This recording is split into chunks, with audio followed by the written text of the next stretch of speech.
नमस्कार दोस्तों, मैं राज पांडे। आप देख रहे हैं आरसीएन टुडे। आइए जान लेते हैं अभी की बड़ी खबर, ब्रेकिंग न्यूज़ के बारे में।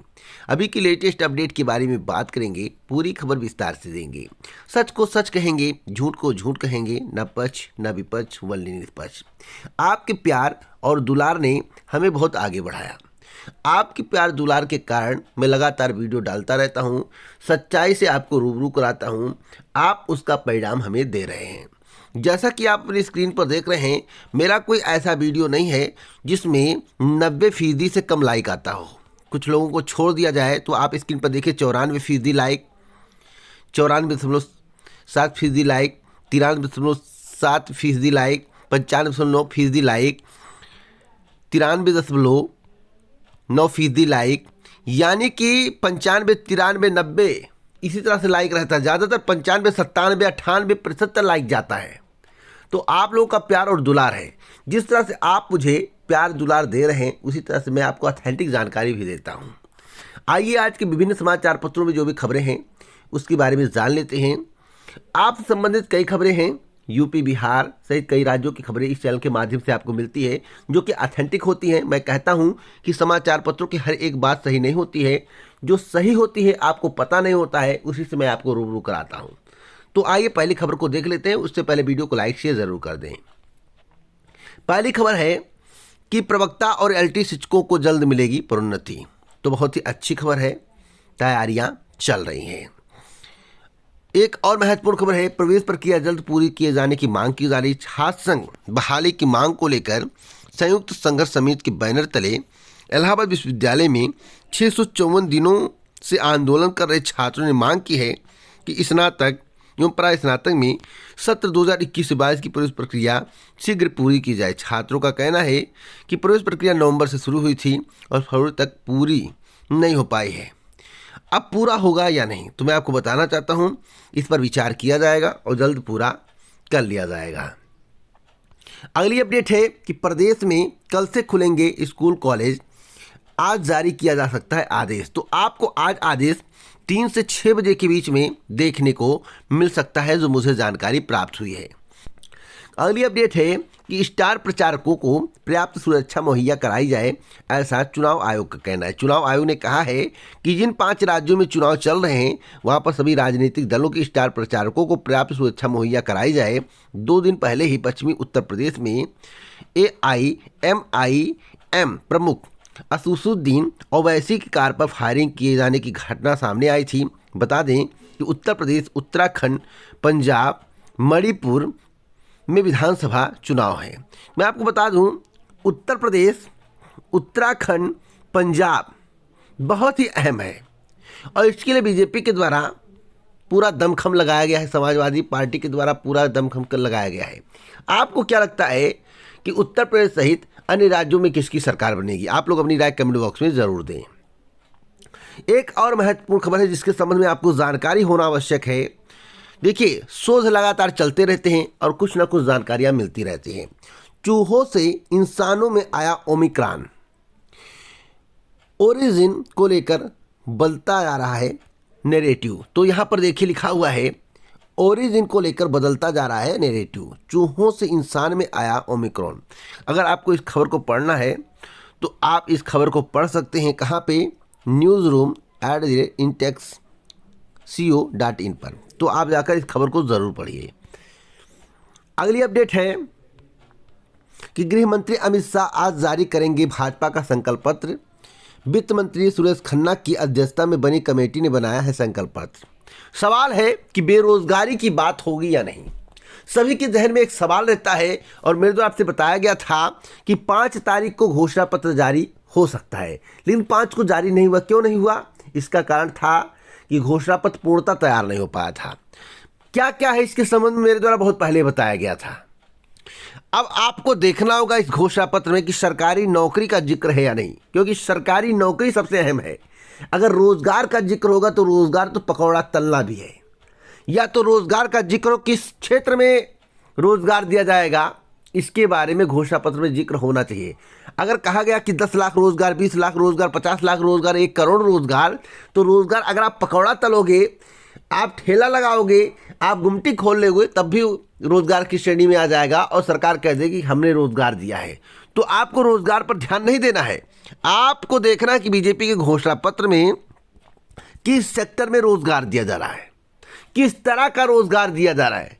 दूसरा देखना है जो सबसे अहम है कि सरकारी नौकरी की बात की जा रही है या नहीं। तीसरा देखना है कि डेवलपमेंट पर क्या कार्य किया जा रहा है। चौथा देखना है किसानों के बारे में क्या सोचा जा रहा है। पांचवा देखना है कि मूलभूत सुविधाओं के बारे में क्या बोला जा रहा है, जैसे स्वास्थ्य सुविधाएं हुई, सड़क हुआ, खड़ंजा हुआ, इत्यादि के बारे में क्या सोचा जा रहा है। तो आपको इस पर विशेष ध्यान देना है। और मैं आपको बता दूं कि जो आज घोषणा पत्र जारी होगा उसके बाद सपा का घोषणा पत्र आएगा। बीएसपी घोषणा पत्र जारी करेगी या नहीं अभी कंफर्म नहीं है। तो आज बीजेपी का आने के बाद कल या परसों तक आपको सपा का घोषणा पत्र देखने को मिल सकता है, या आज शाम को ही घोषणा पत्र देखने को मिल सकता है। आपको थोड़ा वेट करना है। तो आज घोषणा पत्र का इंतजार करिए। जो संकल्प पत्र है बीजेपी का, उसमें किस बात का जिक्र होगा उस पर आज दोपहर के वीडियो के बाद जो वीडियो मैं अपलोड करूंगा उसमें देखने को मिलेगा। घोषणा पत्र जारी होने दीजिए, उसकी मुख्य बातें बताऊंगा, सपा के घोषणा पत्र और बीजेपी के घोषणा पत्र में अंतर बताऊंगा, इसलिए आप हमसे जुड़ सकते हैं। एक और महत्वपूर्ण खबर है कि निजी मेडिकल कॉलेजों की 50% सीटों पर अब ली जाएगी सरकारी फीस। नेशनल मेडिकल कमीशन के फैसले का हजारों छात्रों को मिलेगा फायदा। तो अब तक की सबसे बड़ी खबर है, नई दिल्ली की खबर है। अगली खबर की सीधी भर्ती के इंटरव्यू में अभ्यर्थियों को बुलाए जाने की व्यवस्था पर उठे सवाल। जन सूचना अधिकार के तहत मिली जानकारी के आधार पर प्रतियोगियों ने यूपीपीएससी पर साधा निशाना। भर्तियों में भ्रष्टाचार के मुद्दे पर भर्ती संस्थानों के खिलाफ मोर्चा खोल चुके प्रतियोगी छात्रों ने सीधी भर्ती के मामले में उत्तर प्रदेश लोक सेवा आयोग की कार्यप्रणाली पर सवाल उठाए हैं। प्रतियोगी छात्रों का आरोप है कि ज़्यादातर सीधी भर्तियों में भ्रष्टाचार होता है। सीधे इंटरव्यू के माध्यम से होने वाली भर्तियों में अभ्यर्थियों को मनमाने अंक देकर उनका चयन कर लिया जाता है। जब वर्तमान सरकार भ्रष्टाचार मुक्त भर्ती कर रही है तो प्रतियोगी छात्र आरोप क्यों लगा रहे हैं? सबसे अहम सवाल है, आपको लगता है कि सीधी भर्ती में भ्रष्टाचार होता है या वर्तमान सरकार में जो भर्तियां हो रही हैं जिस पर सवाल उठाए जा रहे हैं उसमें भ्रष्टाचार हो रहा है? आप लोग अपनी राय कमेंट बॉक्स में जरूर दें। एक और महत्वपूर्ण खबर उत्तर प्रदेश लोक सेवा आयोग की है। प्रवक्ता के पदों पर पहली बार लिखित परीक्षा से भर्ती। उत्तर प्रदेश लोक सेवा आयोग ने पिछले दिनों राजकीय आश्रम पद्धति विद्यालय और राजकीय इंटर कॉलेजों में प्रवक्ता के पदों पर भर्ती के लिए 2 अलग अलग विज्ञापन जारी किए थे। पहली बार ये दोनों भर्तियां लिखित परीक्षा के माध्यम से कराई जाएंगी। इससे पहले केवल इंटरव्यू के माध्यम से सीधी भर्ती होती थी। प्रतियोगी छात्रों का कहना है कि जब प्रवक्ता के पदों पर लिखित परीक्षा से भर्ती कराई जा सकती है तो सीधी भर्ती वाले सभी पदों पर चयन के लिए लिखित परीक्षा होनी चाहिए। एक और महत्वपूर्ण खबर है जिसके संबंध में आपको जानकारी होना आवश्यक है और सवाल उठाए जा रहे हैं। स्क्रीनिंग परीक्षा के क्यों नहीं जुड़ते अंक? प्रतियोगी छात्रों ने यह सवाल भी उठाए हैं कि सीधी भर्ती में स्क्रीनिंग परीक्षा के अंक क्यों नहीं जोड़े जाते हैं। छात्रों का कहना है कि आयोग ने जब स्क्रीनिंग परीक्षा में नेगेटिव मार्किंग लागू कर रखी है और इसी आधार पर अभ्यर्थियों को इंटरव्यू के लिए क्वालिफाई कराया जाता है तो अंतिम चयन परिणाम में स्क्रीनिंग परीक्षा के अंक जोड़ने चाहिए। आखिरकार उत्तर प्रदेश लोक सेवा आयोग क्यों नहीं जोड़ रहा है? तो इस सवाल का जवाब उत्तर प्रदेश लोक सेवा आयोग को देना चाहिए। उत्तर प्रदेश लोक सेवा आयोग नहीं दे रहा है तो अभ्यर्थी कह रहे हैं कि कुछ दाल में काला है। एक और महत्वपूर्ण खबर है, ठंड को लेकर फरवरी के अंत तक रहेगी ठंड, अगले हफ्ते बारिश होने के आसार।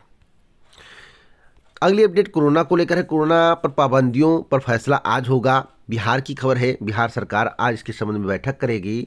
संक्रमण दर घटकर 0.32% पर आई। एक और महत्वपूर्ण खबर दे दूं जिसके संबंध में आपको जानकारी होना आवश्यक है। पूरा वीडियो क्लिप देख लीजिए, आपको पूरी जानकारी मिल जाएगी। जैसे नौजवानों के बीच क्या माहौल है, क्या देख सोच रहे हैं? देखिए माहौल ये है गांव में तो जो नौजवान हैं, मैं बहुत छोटे किसान परिवार में पैदा हुआ, पर पिछले 30 सालों में यहाँ की इनकम इतनी बढ़ी कि मेरे फादर 5 बीघे के किसान होते हुए भी मुझे दिल्ली में पढ़ा पाए, सारा खर्च दे पाए बिना किसी कर्ज के। उसके बाद अगली मैं बात करूं कि एक टाइम पे मुजफ्फरनगर जो है पर कैपिटा इनकम में देश में नंबर 1 जिला रहा। आज टॉप 50 या टॉप 100 में भी उसका नंबर नहीं है। तो ये क्या हुआ पिछले 8 सालों में, इस पे सब लोग अब सोचने लगे। दूसरा मैं आपको बताऊं कि मैंने कुछ आरटीआई दाखिल की थी।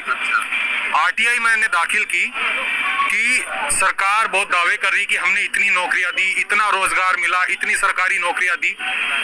पिछले 2 साल से कोरोना का टाइम चल रहा है, महामारी है, सबको पता है।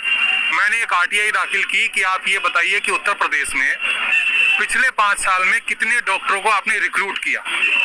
आरटीआई में रिप्लाई आता है 0। मैं वह सब आपको दूंगा। ये मुजफ्फरनगर का है, ये पूरे यूपी का है। यूपी का है। हाँ, मैं आपको पूरे यूपी का बता रहा हूँ कि मैंने उनसे पूछा कि आपने कितने डॉक्टर्स को रिक्रूट किया, रिप्लाई आता है 0। मैंने आरटीआई है जी, मेरे है ये सब है मेरे पास, कई सारी आरटीआई है।